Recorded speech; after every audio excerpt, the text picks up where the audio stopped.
ಇದನ್ನ ಆಗಿನ ಸರ್ಕಾರ ನಡೆಸಿಕೊಂಡ ರೀತಿಯ ಬಗ್ಗೆ ಅವರ ಕೊನೆಯ ದಿನಗಳಲ್ಲಿ ತುಂಬಾ ನೊಂದಿದ್ರು ಎಂದು ನಿವೃತ್ತ ಕೆಎಸ್ ಅಧಿಕಾರಿ ಎನ್ ರಘುಮೂರ್ತಿ ಹೇಳಿದ್ದಾರೆ.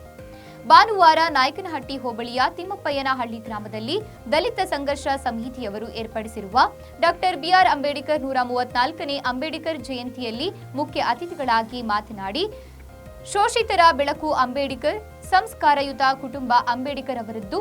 ಇಡೀ ತಮ್ಮ ಜೀವನವನ್ನ ಸಮಾಜಕ್ಕೋಸ್ಕರ ಸವೆಸಿದವರು. ತನಗೋಸ್ಕರ ಯಾವುದೇ ಪ್ರತಿಫಲ ಅಪೇಕ್ಷೆ ಇಲ್ಲದೆ ನಿಸ್ವಾರ್ಥದ ಬದುಕು ಅಂಬೇಡ್ಕರ್ ಅವರದ್ದಾಗಿತ್ತು. ಶೋಷಿತರ ನೊಂದವರ ಮುಖದಲ್ಲಿ ನಗು ತರಿಸುವ ಉದ್ದೇಶ ಅಂಬೇಡ್ಕರ್ ಅವರಿಗೆ ಇತ್ತು. ಶೋಷಿತರ ಎಲ್ಲ ಕಷ್ಟ, ಅವಮಾನ, ಅಸ್ಪೃಶ್ಯತೆಯನ್ನ ಮನಗಂಡಂತಹ ಅಂಬೇಡ್ಕರ್ ಈ ಜನ ನೆಮ್ಮದಿಯಿಂದ ಬದುಕಲು ಮತ್ತು ಸ್ವಾಭಿಮಾನದಿಂದ ಬದುಕಲು ರಾಜ್ಯಾಂಗದ ಮುಖಾಂತರ ಕಾನೂನಿನ ದಾರಿ ಮಾಡಿಕೊಟ್ಟರು.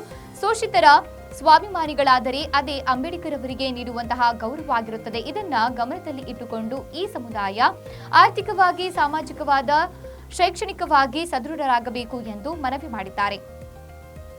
ಇದೇ ಸಂದರ್ಭದಲ್ಲಿ ನಿವೃತ್ತ ಕೆಎಸ್ ಅಧಿಕಾರಿ ಶ್ರೀ ಮಲ್ಲಿಕಾರ್ಜುನ ಮತ್ತು ಕಾಂಗ್ರೆಸ್ ಪ್ರಧಾನ ಕಾರ್ಯದರ್ಶಿಗಳಾದ ತಿಪ್ಪೇಸ್ವಾಮಿ ಮಾತನಾಡಿದ್ದಾರೆ.